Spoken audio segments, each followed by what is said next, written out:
Donc, le texte dit, « Toute écriture est inspirée de Dieu et utile pour enseigner, pour convaincre, pour corriger, pour instruire dans la justice. » Mais avant de commencer, on va faire un court temps de prière. Bien grand Dieu, on veut prendre un temps pour apprendre davantage sur ta parole, ce qui nous est révélé et qu'on veut prendre conscience de ce que tu as pour nous. Que ton esprit nous visite et qu'on puisse comprendre ce qu'il faut comprendre. Et c'est dans le précieux nom de Jésus-Christ qu'on te remet le temps qui vient. Amen. Qui est ce Jésus de Nazareth? Pourquoi de Nazareth? Parce que dans le temps, autant que même aujourd'hui, il y en a d'autres qui s'appellent Jésus. Mais ce Jésus de Nazareth était très particulier. Si on posait la question à différentes personnes, c'est qui d'après toi Jésus? On peut avoir différentes réponses. Il y en a qui vont dire que c'est un grand philosophe. D'autres qui vont dire il n'a jamais vraiment existé. Et d'autres peuvent dire c'est un être humain exceptionnel qui a eu des pouvoirs. D'autres peuvent dire c'est un leader religieux, un grand maître spirituel. Jésus, c'est pas une fable, c'est pas une histoire inventée au fil des siècles. Parce que on a découvert différents manuscrits de certains historiens de l'époque qui relatent la personne de Jésus.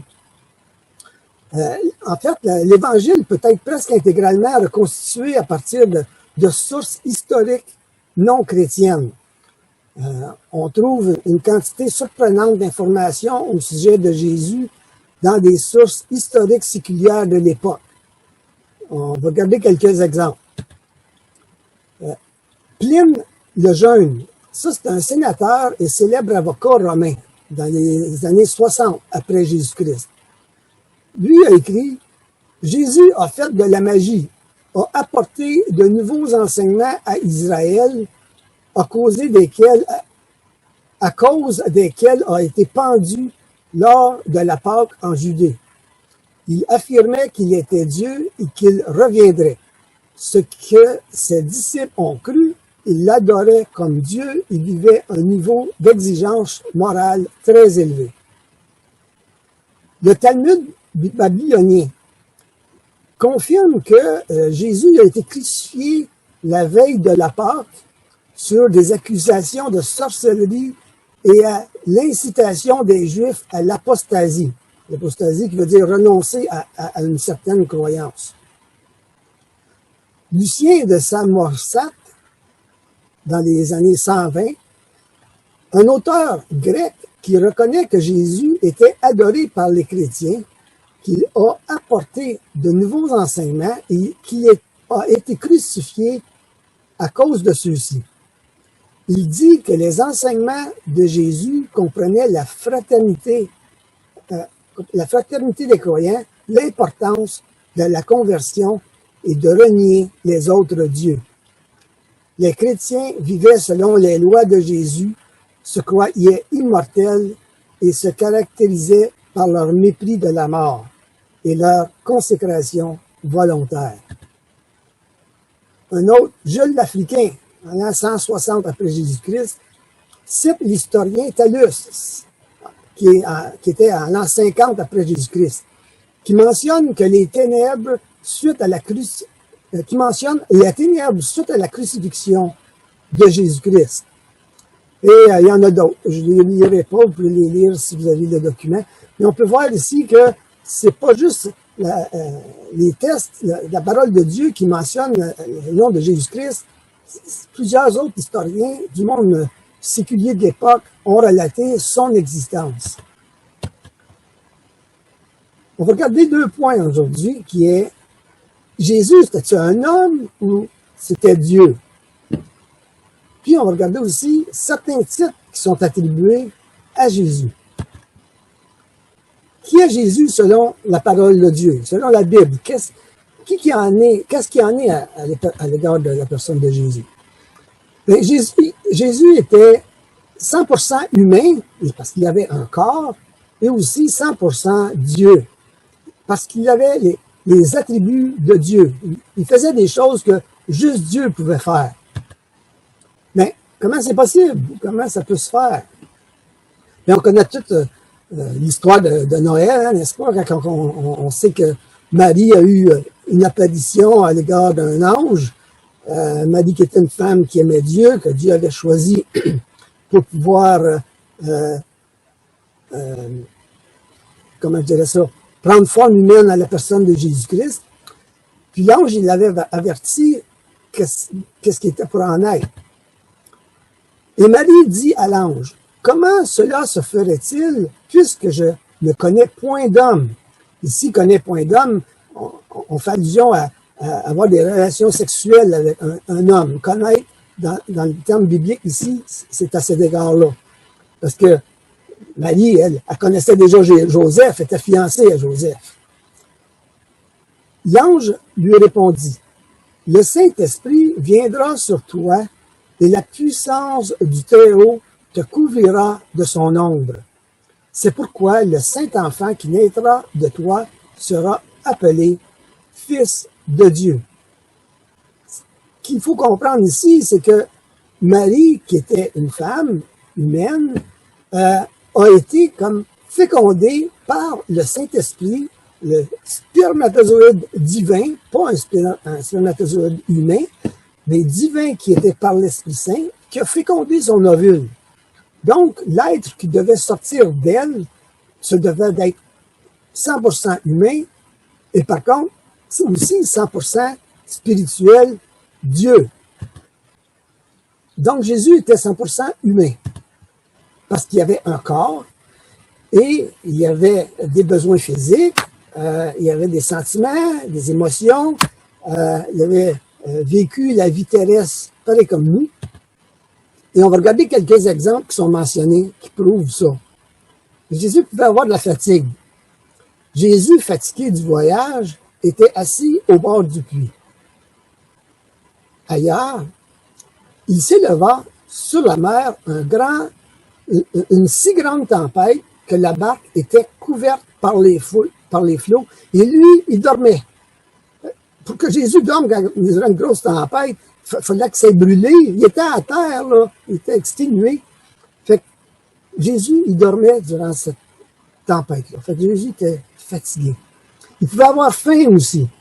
Le matin, en parlant de Jésus, en retournant à la ville, Jésus eut faim. Ailleurs, Jésus pouvait avoir de la compassion. Le Seigneur, l'ayant vue, fut ému de compassion pour elle et lui dit, « Ne pleure pas. » Fait que Jésus pouvait comprendre comment on peut se sentir. Il pouvait se mettre à la place des gens. La colère. Jésus a pu avoir un sentiment de colère à un moment donné. Parce que la colère, c'est un sentiment que même Dieu a. La colère de Dieu, un jour, va se révéler, où Dieu, sa colère a été manifestée à différentes époques de l'humanité. La colère, Dieu n'est pas contre ça. Quand c'est quelque chose de pas correct pour lequel on peut manifester notre sentiment. Mais la Bible est claire là-dessus. On peut se mettre en colère, mais ne péchez point. On peut manifester notre sentiment à l'égard de quelque chose qui est vraiment pas correct, mais il ne faut pas pécher durant ce temps-là, par exemple. Voici ce qui est mentionné. Il trouva dans le temple les vendeurs de bœufs, de brebis, de pigeons et les changeurs assis.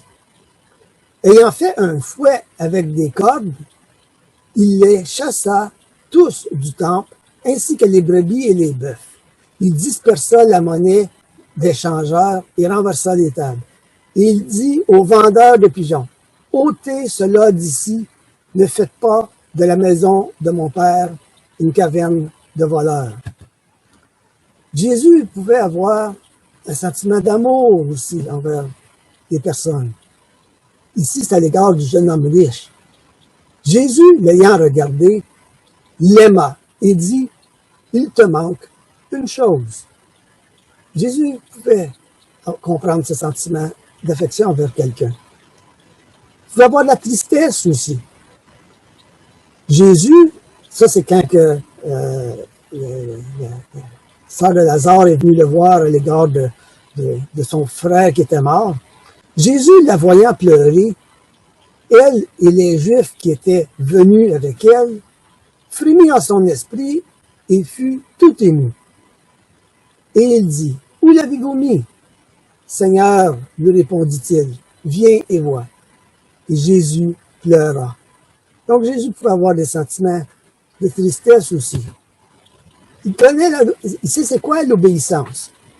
Parce que même de tout jeune, c'est mentionné en parlant de Jésus ici. Puis il descendit avec ses parents pour aller à Nazareth et il leur était soumis. Fait que la soumission ici, c'est quoi? Jésus, il a travaillé. C'est un gars de construction. C'est un charpentier comme son père. Ça dit, c'est les Juifs qui l'entouraient, les pharisiens du temps, qui disaient, mais c'est pas là le charpentier, le fils de Marie. Fait que Jésus, il sait c'est quoi le travail. Fait qu'il peut comprendre, Jésus, très bien ce qu'on peut vivre. C'est pas un Dieu qui est dans le ciel et puis qui il regarde d'en haut en bas sans trop avoir vécu l'expérience humaine. Non. Jésus peut comprendre très bien ce qu'on peut vivre. Il sait c'est quoi d'être un humain parce qu'il l'a vécu personnellement.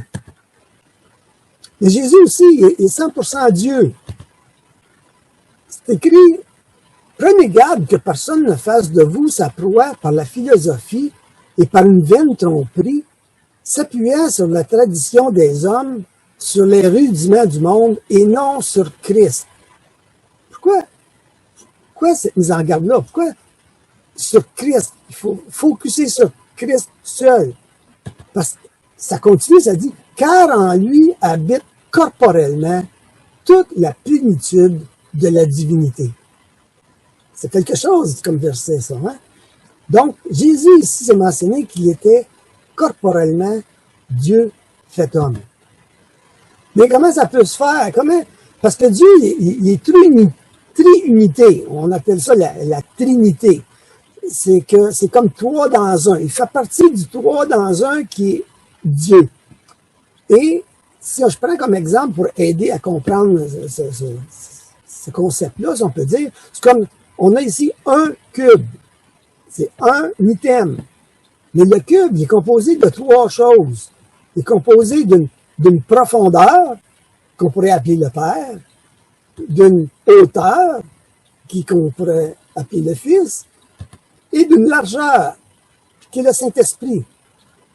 Si les trois sont pas là en même temps, ben il n'a pas de cube, il n'a pas de Dieu. Fait que Dieu, il est comme ça, triunitaire, qui constitue la personne de Dieu. Et le Fils fait partie intégrante de la personne de Dieu. C'est écrit dans un verset, ici, la manifestation des trois qui sont là en même temps.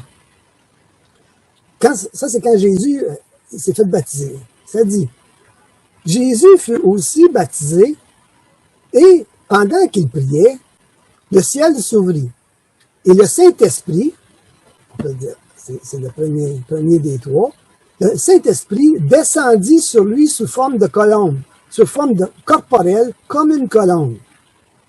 Et une voix fit entendre du ciel, qui est la deuxième personne, qui est le Père, et une voix fit entendre du ciel ces paroles. « Tu es mon Fils bien-aimé, en toi j'ai mis toute mon affection. Tu es mon Fils bien-aimé. » C'est son Fils, il fallait que ce soit le Père qui parle. Donc, les trois étaient là, le Saint-Esprit, le Père et le Fils. La présence de Dieu était manifestée en cette occasion-là. Jésus, 100% Dieu. Dieu, il fait partie du monde invisible. Dieu a créé un monde visible et invisible. Le monde visible, c'est nous. Le monde invisible, c'est ce qui nous entoure, qu'on ne voit pas, qui est aussi une réalité, aussi vrai que nous sommes là, qui sont les anges et les démons. Et Dieu fait partie de ce monde invisible-là. Et ce monde invisible peut avoir une influence dans le monde qu'on vit présentement, dans le monde visible. Et ici, on en fait allusion. Ça dit, pour les incrédules, dont le Dieu de ce siècle, ailleurs dans les Écritures, le Dieu de ce siècle, c'est Satan, les démons, les esprits malins. Pour les incrédules, dont le Dieu de ce siècle a aveuglé l'intelligence, afin qu'ils ne voient, c'est afin que les hommes, afin qu'ils ne voient pas briller la splendeur de l'Évangile, de la gloire de Christ, qui est l'image de Dieu. Fait que Christ, c'est mentionné ici comme étant l'image de Dieu. Si, admettons, un artiste peintre, vous êtes assis devant lui, puis l'artiste, il est en train de dessiner votre figure, votre personne, et puis j'apporte cette peinture-là à quelqu'un, puis je montre ça à quelqu'un, ben, regarde, je te montre l'image de ma femme, ou je te montre l'image d'une... Sur le canvas, c'est-tu la personne elle-même? Ben non, c'est l'image de la personne. C'est-à-dire ici, Christ qui est l'image de Dieu.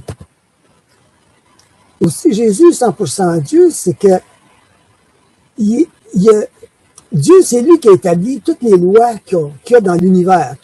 Toute chose réagit face à des lois, que ce soit la botanique, la biologie, la physique. Et puis, ces lois-là, ils ont été établies par Dieu. Ça dit, ainsi parle l'Éternel. C'est l'Éternel qui parle.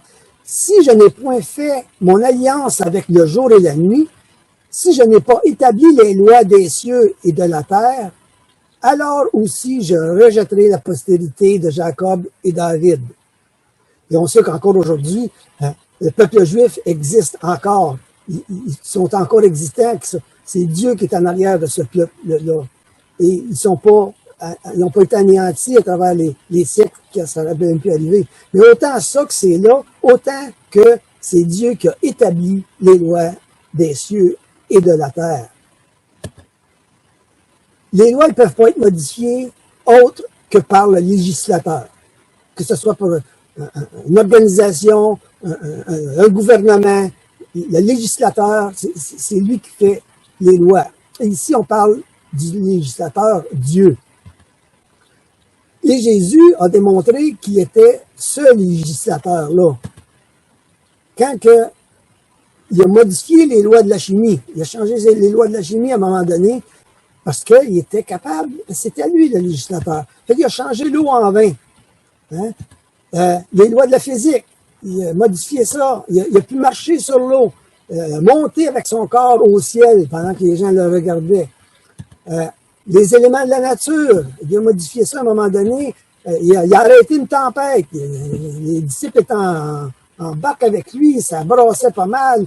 Et puis, un éclairé, il y avait une grosse tempête. Puis Jésus s'est levé, il a dit, « Hey, c'est assez, arrête. » Puis tout est venu calme, bien beau. Il pouvait maîtriser la nature. Je comprends, c'est lui qui a créé la nature. Il peut modifier la nature, ses lois. La biologie, il a modifié ça en faisant des miracles.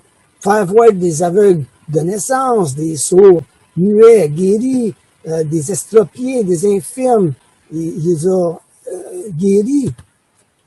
La matière, il a modifié la matière à un moment donné, dans le sens qu'il a fait la multiplication des pains. Une fois à 5000 hommes, et une autre fois, une deuxième fois, à 4000. Donc, il pouvait dire quelque chose comme, au début de la création, comme Dieu dit que la terre soit. Dieu dit que les animaux et les plantes soient. Fait, Dieu dit, et tout lui est soumis, et la chose se fait, parce qu'il est Dieu.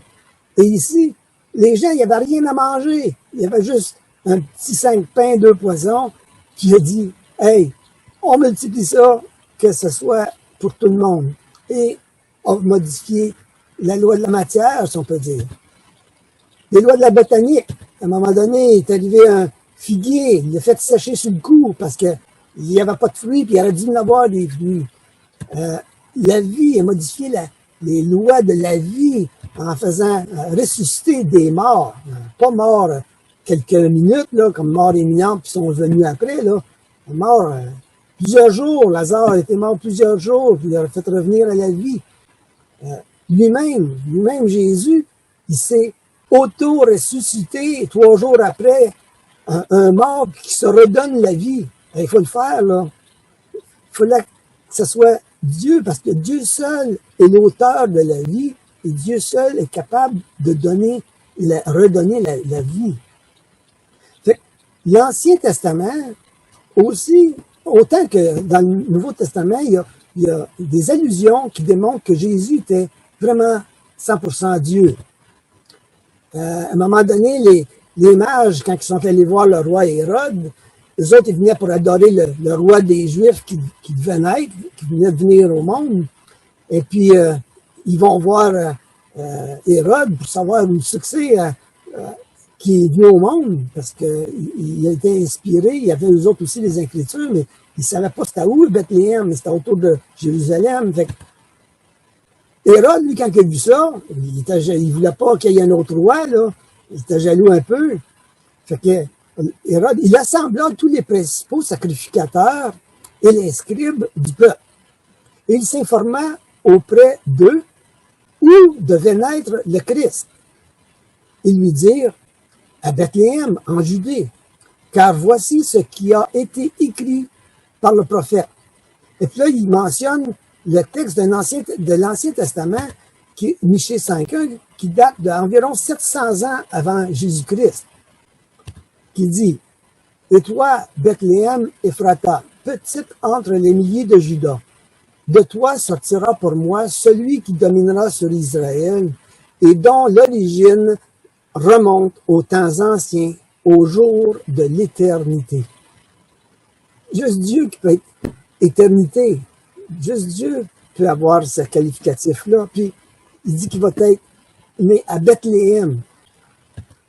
Fait que Bethléem, c'est, en traduction en hébreu, ça veut dire, Bethléem, ça veut dire la maison du pain.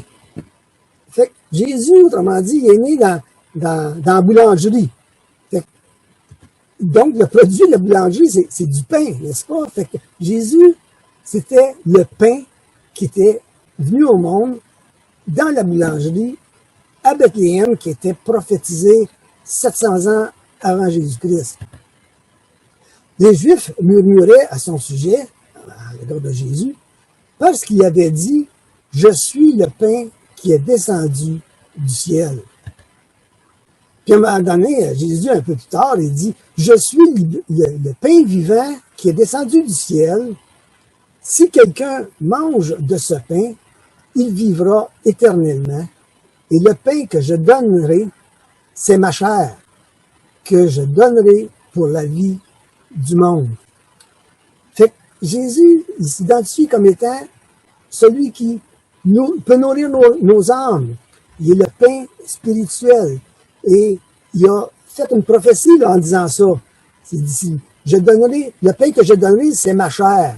C'est allusion à l'égard de son corps à la croix quand il a été brisé pour nos péchés. Et qui a dit après ça à ses disciples, faites ceci en mémoire de moi. Quand il a mangé le pain et bu la coupe, il a manifesté sa personne jusqu'à ce qu'on en fasse encore aujourd'hui ce symbole-là. Jésus annonçait qu'il était pour mourir et que c'était pour se perpétrer la connaissance de ce fait-là par la fraction du pain et de la coupe. Et c'est arrivé. Et c'est encore appliqué aujourd'hui. Fait que le pain, c'est un des titres qui est attribué à Jésus. Il y a au moins 10 titres dans le Nouveau Testament, dans la Bible, qu'on attribue à la personne de Jésus-Christ. Que juste lui qui peut avoir ces titres-là. Le pain, c'en est un. Les médecins, ça, c'en est un autre. Jésus leur dit, ce ne sont pas ceux qui se portent bien qui ont besoin de médecins, mais les malades. Je ne suis pas venu appeler des justes, mais des pécheurs. Fait qu'il a démontré qu'il pouvait guérir des malades physiquement de différentes manières, mais aussi il est venu pour guérir la maladie qu'on a du péché, du pécheur. Puis, il dit qu'il est venu pour ceux qui se reconnaissent malades.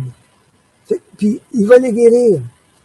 Donc, Jésus est considéré comme médecin, autant physique que spirituel.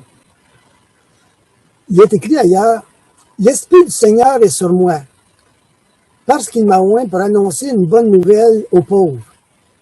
Il m'a envoyé pour guérir ceux qui ont le cœur brisé, pour proclamer aux captifs la délivrance et aux aveugles le recouvrement de la vue. » Et ailleurs, il fait allusion aussi aux aveugles.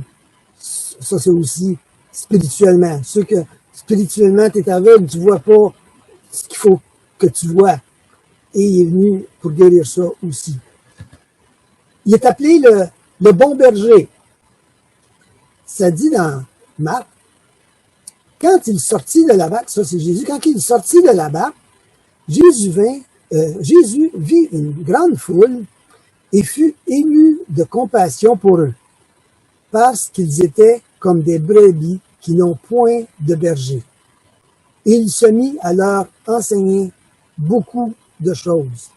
Fait que pas quel monde qui avait là, ils voyaient ça comme des brebis qui savaient pas trop où s'en aller, puis il n'y avait personne pour les guider, puis qu'il y avait besoin d'un berger. Dans l'Ancien Testament, on a une certaine allusion à l'égard de ça, qui est écrit 700 ans avant Jésus-Christ. Ça dit, « Nous étions tous errants comme des brebis, chacun vivait sa propre voie. Et l'Éternel a fait retomber sur lui l'iniquité de nous tous. » On peut bien comprendre ici que fait allusion à la personne de Jésus. Hein? Jésus il a dit, « Je suis le bon berger. Le bon berger donne sa vie pour ses brebis. » Ailleurs, il dit, « Mais vous ne croyez pas, parce que vous n'êtes pas mes brebis. Mes brebis entendent ma voix. Je les connais et elles me suivent. » Les brebis ont une caractéristique de suivre juste une voix, celle de son berger. Et c'est comme ça encore même dans les troupeaux de brebis. Et Jésus prend ça comme image. Ses brebis à lui, ils le suivent et il est leur berger. Ailleurs, Jésus est aussi appelé comme la tête du corps. Comme on a un corps humain avec des bras, des jambes, une bouche, des oreilles. Le corps est constitué de différentes capacités. Bien, le Nouveau Testament compare l'ensemble des croyants en Jésus-Christ à un corps humain, avec des différents dons, différentes capacités. Et ce corps-là, qui est appelé l'Église, c'est l'ensemble des croyants en Jésus-Christ. Et ce corps-là a une tête. La tête, ça, c'est le cerveau qui coordonne tout notre corps, les jambes, l'ouïe, tous nos sens. C'est la tête, le cerveau qui contrôle tout ça. Eh bien, Jésus, c'est lui la tête du corps de l'Église. Il a dit, « Car en lui, Jésus, ont été créées toutes choses. » Non, ont été créées toutes les choses qui sont dans les cieux et sur la terre. Les visibles et les invisibles. Trône et dignité. Domination, autorité. Tout a été créé par lui et pour lui. Hein, on peut voir clairement ici que Jésus, c'est lui qui est le Créateur. Il est avant toute chose, et toute chose subsiste en lui. Il est la tête du corps de l'Église, qui est le commencement, le premier-né d'entre les morts, afin d'être en tout le premier. Donc Jésus, c'est la tête de l'Église. Pas une dénomination, pas une religion. L'ensemble des croyants en Jésus-Christ, qui est l'Église, qui est le corps de Christ. Et lui en est la tête. Il est aussi appelé le rocher. Le rocher, parce que c'est quelque chose de solide sur lequel on peut s'appuyer, la personne de Jésus-Christ. Différents endroits, il est mentionné comme étant le rocher. Ici, je vais prendre peut-être un verset ou deux, là. Ça dit, approchez-vous de lui, en parlant de Jésus, Approchez-vous de lui, pierre vivante, rejetée par les hommes, mais précieuse, choisie et précieuse devant Dieu. Et vous, et vous-même, comme des pierres vivantes, édifiez-vous pour former une maison spirituelle, un saint sacerdoce afin d'offrir des victimes spirituelles agréables à Dieu par Jésus-Christ. Quand on devient croyant à la personne de Jésus-Christ, on est appelé des pierres vivantes. Puis ces pierres-là, on constitue une maison spirituelle qui est l'Église, dont Jésus est la pierre principale de l'angle. Ce qui veut dire dans l'autre verset, l'honneur est donc pour vous qui croyez, l'honneur est donc pour vous qui croyez, mais pour les incrédules, la pierre qu'ont rejetée ceux qui bâtissaient est devenue la principale de l'angle. La pierre principale de l'angle est aussi appelée la pierre angulaire.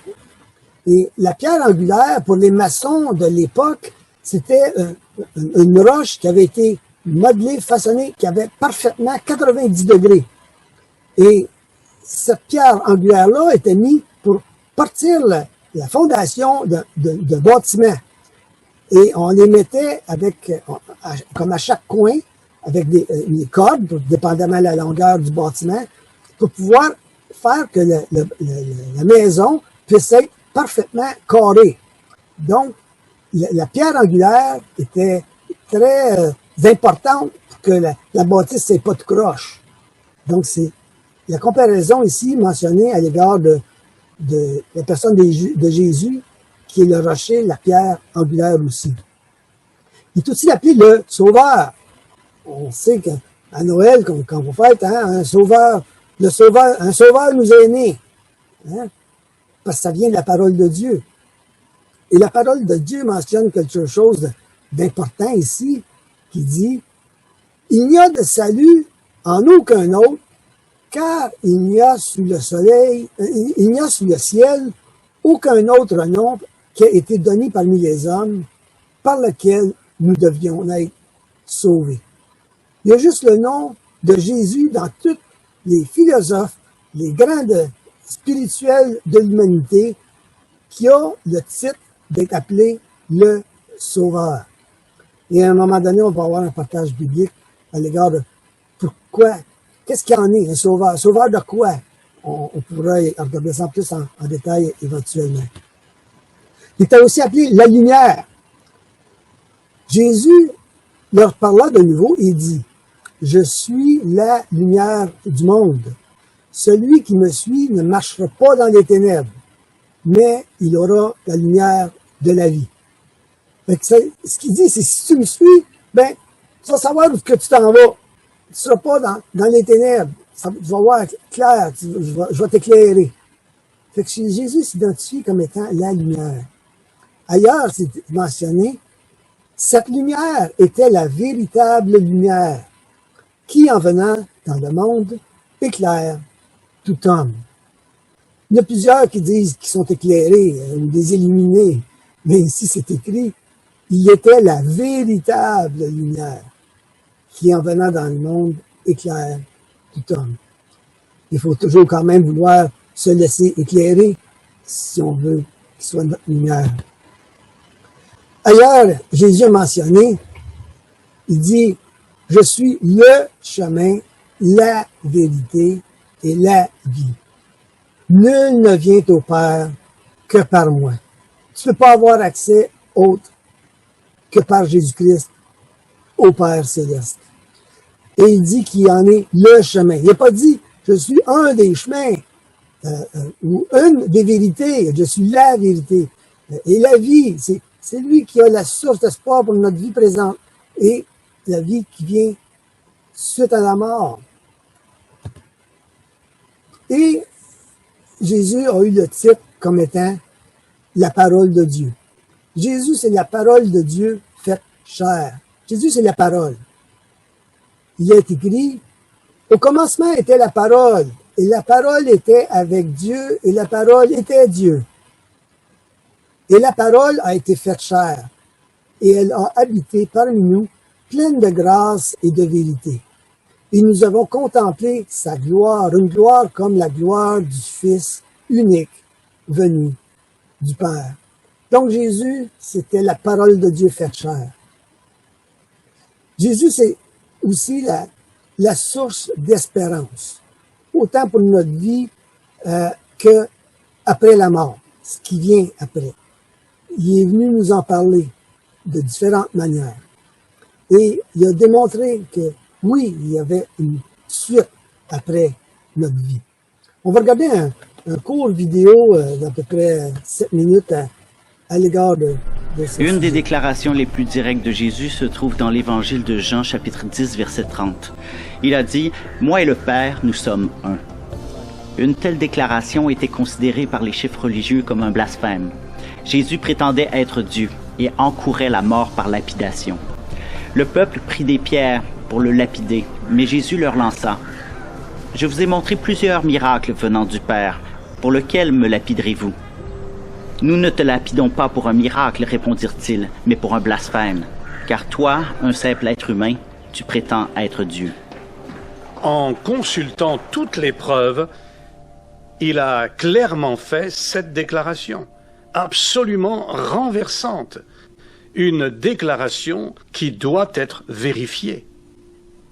En y réfléchissant bien, nous n'avons que 3 possibilités. C'était faux, et Jésus savait bien qu'il mentait, ce qui fait de lui un charlatan. Ou c'était faux, mais Jésus ne le savait pas, et il croyait sincèrement qu'il était le Fils de Dieu, et en ce cas, nous pourrions dire qu'il était fou. Il ne nous reste qu'une seule autre possibilité. C'était vrai. Jésus affirmait cette vérité. Jésus avait-il raison de parler ainsi de lui? Quelles preuves peuvent servir à appuyer ces allégations? La première preuve se trouve dans ses enseignements, car le Nouveau Testament rapporte de nombreuses occasions où les foules se sont rassemblées pour l'écouter. Et un jour, sur une montagne comme celle-ci, plus de 5000 personnes s'assemblèrent pour écouter Jésus enseigner.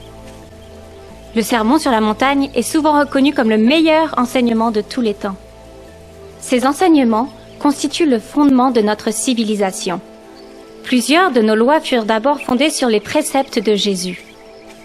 Tu dois aimer ton prochain comme toi-même. Faites pour les autres tout ce que vous voulez qu'ils fassent pour vous. Et celui-ci, totalement révolutionnaire, aimez vos ennemis. Malgré nos progrès dans tous les domaines techniques et scientifiques, personne n'a pu améliorer les enseignements moraux de Jésus en 2000 ans. Personne n'a jamais prononcé de meilleures paroles, car c'est le genre de paroles qu'on pourrait espérer de la part de Dieu. Un autre aspect caractérisait la vie de Jésus, son amour pour les marginaux. Nourrir les affamés, guérir les malades. Son attitude a ému des millions de gens qui ne se diraient pas chrétiens. La revue Time l'a nommé le symbole le plus persistant de pureté, d'altruisme et d'amour de l'histoire occidentale de l'humanité. Ses ennemis ne pouvaient trouver en lui aucune faute, et ses amis le disaient sans péché. Le vrai test de notre caractère se produit en situation de pression ou de souffrance. Soumis à la torture de la croix, Jésus a réagi en disant « Père, pardonne-leur, car ils ne savent pas ce qu'ils font. » L'accomplissement des prophéties de l'Ancien Testament en Jésus constitue une autre preuve de sa divinité. Aucun autre personnage historique n'eut autant de livres écrits sur lui avant même sa naissance. Jésus a accompli plus de 300 prophéties contenues dans l'Ancien Testament, dont 29 en une même journée. Jésus aurait-il pu habilement tromper les gens en entreprenant délibérément de les tromper? Aurait-il pu lire toutes ces prophéties et penser qu'il pouvait toutes les accomplir afin qu'on croie qu'il est le Messie? Mais cette théorie rencontre plusieurs obstacles. L'immense nombre de prophéties. Et ensuite, le fait qu'il ne pouvait pas humainement planifier certains événements. La manière dont il est mort, l'endroit où son corps fut mis, et aussi l'endroit de sa naissance. Même un habile fraudeur n'aurait pu dire « Juste ciel, je dois bientôt naître à Bethléem, je vais être en retard ». Et sa victoire sur la mort constitue notre preuve finale. La résurrection corporelle de Jésus est la pierre d'assise du christianisme. Et cela vous concerne, cela nous concerne tous, parce que nous mourrons tous. Voici l'ultime statistique, 100% meurent. Pendant les funérailles, le cercueil descend dans un trou béant, cela semble totalement final, à moins que Jésus soit mort et enterré pour ressusciter des morts. En ce cas, la mort a subi la défaite. 4 preuves sont proposées pour la résurrection de Jésus. La première est le tombeau vide. Personne n'a pu expliquer de manière satisfaisante pourquoi le corps de Jésus avait disparu de sa tombe. Les gens ont soumis plusieurs explications. Par exemple, que le corps fut dérobé par les autorités. Mais dans ce cas, elle l'aurait exposé quand les gens commencèrent à dire qu'il était ressuscité. Ou que d'autres voleurs avaient pris le corps. Mais quand les disciples entendirent que Jésus avait été vu, ils coururent au tombeau. Celui-ci n'était pas complètement vide. Ils y trouvèrent les vêtements qui avaient revêtu Jésus. Les seules choses qui auraient pu intéresser un voleur étaient encore là. Ses vêtements s'étaient effondrés comme le cocon d'une chenille quand le papillon émerge. Et le linge, qui recouvrait la tête de Jésus, était plié et placé dans un autre endroit. Et quand ils virent cela, ils crurent. La deuxième est sa présence parmi les disciples. Les gens ont vu Jésus au moins 11 fois. Et l'une d'entre elles était par une foule d'environ 500 personnes. Des gens disent que ce n'était qu'une hallucination. Les hallucinations se produisent chez des personnes très nerveuses, ou alors très imaginatives, ou possiblement malades ou droguées. Les disciples ne correspondent à aucune de ces catégories. On trouve des cyniques comme Thomas, on trouve des pécheurs, on trouve des collecteurs d'impôts, mais ceux-ci n'hallucinent jamais. La troisième preuve est la transformation effectuée chez les disciples. Voici un groupe de gens qui paraissaient désillusionnés, désespérés, car leur chef était mort. Et puis soudainement, ils furent transformés. Ils se mirent à dire qu'ils avaient vu Jésus et vivant, et ils le firent savoir à tout le monde. Et plus tard, presque tous furent décimés, crucifiés, torturés, décapités à cause de leur nouvelle foi. S'ils avaient voulu tromper les gens, ils auraient pu se dire « Non, non, non, ce n'est pas tout à fait vrai ». Mais ils ne l'ont pas fait parce qu'ils savaient que c'était vrai. Cela a totalement transformé leur vie. Il en est ressorti cet extraordinaire mouvement qui balaya tout le monde connu. Et ce mouvement fut sans précédent dans toute l'histoire de l'humanité. Et quatrièmement, il continue aujourd'hui. On dénombre plus de 2,3 milliards de chrétiens dans le monde, de chaque ethnicité, continent, nationalité, d'arrière-plan économique, intellectuel ou social. Ils témoignent tous de cette rencontre avec le Christ. Et il est mentionné, « Voici, je me tiens à la porte et je frappe. Et si quelqu'un entend ma voix et ouvre la porte, j'entrerai chez lui, je souperai avec lui et lui avec moi. » Quand on lit les Saintes Écritures, on a affaire ici avec la parole de Dieu, et Dieu peut parler à nos cœurs si on les ouvre, nos cœurs. Et Dieu, de différentes manières, peut frapper à la porte de nos vies, et c'est à nous de pouvoir considérer ce qui peut se passer à travers ce qui se passe. J'ai trouvé, pour le fun, j'ai été voir, j'ai fait une recherche dans Google sur ce verset-là, et je suis arrivé sur des images d'artistes peintres à travers les siècles qui ont peint ce verset-là. Et je vais vous montrer ce que j'ai trouvé. Et en regardant ces peintures-là, il y a quelque chose qui m'a fasciné et puis que j'aimerais porter à votre attention. C'est on voit Jésus qui frappe à la porte, mais à la porte, il n'y a pas de poignée. Puis, ces artistes-là, à travers les différents siècles, ils ont tous eu la même réflexion de faire ça. De Jésus qui frappe à la porte, mais la porte, elle n'a pas de poignée.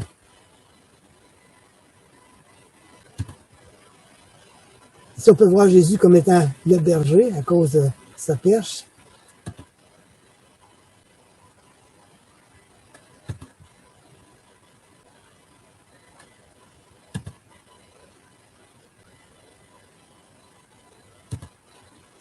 Il n'y a pas de poignée à la porte. Mais pourquoi? Comment ça? Il n'y ces artistes-là, ils n'ont pas fait de poignard à la porte. Ben, ça dit, dans le texte, il faut bien comprendre ce qui est écrit, ça dit, « Voici, je me tiens à la porte et je frappe. Si quelqu'un entend ma voix et ouvre la porte, j'entrerai chez lui. » Fait que la poignée est par en dedans. Jésus, il forcera pas la porte, il défoncera pas la porte. Il va attendre que celui qui est à l'intérieur ouvre la porte. Ce qui est en dedans de vous, vous sentez que ça frappe à la porte de votre cœur. C'est à vous d'ouvrir la porte de votre cœur pour pouvoir laisser entrer la personne de Jésus-Christ. Et ça dit, j'entrerai chez lui, je souperai avec lui et lui avec moi. Quand ça va se faire, ben là, il va y avoir une relation qui va se faire, un apprentissage de mieux connaître la personne qui va entrer chez vous. Mais Dieu veut, c'est ça, Dieu veut avoir sa place en nous quand il frappe à la porte de notre cœur. Il est écrit, Jésus lui répondit, si quelqu'un m'aime, il gardera ma parole, et mon Père l'aimera. Nous viendrons à lui et nous ferons notre demeure chez lui. Mais pour ça, il faut ouvrir la porte de notre cœur, n'est-ce pas? Mais on ne laisse pas entrer quelqu'un qu'on ne connaît pas. Hein? Si quelqu'un frappe à la porte chez vous, puis vous regardez par la fenêtre, puis vous, en tout cas, vous ne connaissez pas, vous allez peut-être y parler à travers la porte. Hein? C'est normal. Et Jésus, ici, il y a un texte qui dit par Jésus, « Or, la vie éternelle, c'est qu'ils te connaissent, toi, le seul vrai Dieu, et celui que tu as envoyé, Jésus-Christ. » Fait que la vie éternelle implique de connaître la personne de Jésus-Christ et Dieu selon les Saintes Écritures. C'est important de connaître Dieu selon la vérité, et non selon notre opinion ou selon une religion. Et quand tu connais Dieu selon sa parole, eh bien, Dieu va faire sa place en nous et il va établir une relation personnelle avec nous. Si on fait un résumé de ce qu'on a couvert aujourd'hui, à l'égard de qui est ce Jésus de Nazareth, bien, Jésus, c'est un fait historique rapporté par plusieurs anciens historiens séculiers. Donc, c'est pas une fable, Jésus. C'est vraiment un fait rapporté par différentes personnes du temps qui n'ont aucun rapport avec la Bible. Jésus a dit qu'il était la lumière pour éclairer ceux qui veulent être éclairés. Fils de Dieu, la parole de Dieu faite chair, qui était 100% homme et aussi 100% Dieu, qui était le pain descendu du ciel pour nourrir l'homme spirituellement et qui encore aujourd'hui, on se le rappelle en prenant la fraction du pain et de la coupe. Jésus a dit qu'il était le chemin, la vérité et la vie. Jésus a mentionné, il a démontré même qu'il était le médecin, pas juste pour nos côtés physiques, mais aussi pour nos côtés cœur, à l'égard du péché dans notre vie. Jésus veut guérir ça. Il est la tête du corps, c'est lui qui est l'autorité de l'Église, selon sa parole qu'il nous a laissée, c'est lui qui est la tête. Il a dit, je bâtirai mon Église. Et donc, c'est lui qui décide. Le rocher, c'est quelqu'un de solide sur lequel on peut s'appuyer. Il est la pierre angulaire, ce qui fait que pour bâtir nos vies, ça prend une pierre droite avec les bonnes dimensions pour pouvoir bien édifier notre maison, on peut dire. Le berger, c'est lui qui dirige les brebis qui savent pas trop où qui s'en vont. Et le Sauveur, le Messie, le Christ. Le Sauveur étant pour nous sauver de situations dans notre vie présente que la vie qui vient après. Et c'est celui qui frappe à la porte de nos cœurs. Parce qu'il veut entrer chez nous, il veut établir une relation personnelle avec nous et il ne forcera pas la porte. C'est libre à nous de lui ouvrir la porte. Fait que Jésus, c'est pas une religion, mais il est une personne vivante encore aujourd'hui. Et il veut qu'on le connaisse, qu'on ait cette relation avec lui en le laissant entrer. Et pour faire ça, bien, c'est entre nous et Dieu que ça se passe. Et on peut prier intérieurement quand on est seul avec notre conscience, avec nous-mêmes, qu'on puisse se tourner vers lui et lui dire, ouais, je crois qui tu es, je veux te laisser entrer dans ma vie, entre, et je te fais confiance. Et vous verrez bien ce qui se passera par la suite. Pour terminer, j'aimerais faire un court temps de prière. Eh bien, grand Dieu, merci pour ta parole qui nous a été révélée à travers les siècles. Merci pour ta parole, Jésus-Christ, qui encore aujourd'hui veut avoir sa place parmi les cœurs des hommes. Eh bien, Père, merci pour ton plan merveilleux à travers la personne de Jésus-Christ et pour ton esprit qui nous convainc que c'est la vérité, ta parole. Et c'est dans le nom de ton Fils qu'on te remet nos vies. Amen. Et si vous avez des questions ou des commentaires, bien, vous voulez avoir une copie de la présentation, je n'y vous pas. Envoyez-moi un texte, un courriel à denis.bible77@gmail.com, puis je vous répondrai et je vous ferai parvenir l'information que vous voulez avoir. Donc, pour la semaine prochaine, ça va être « C'est quoi l'amour »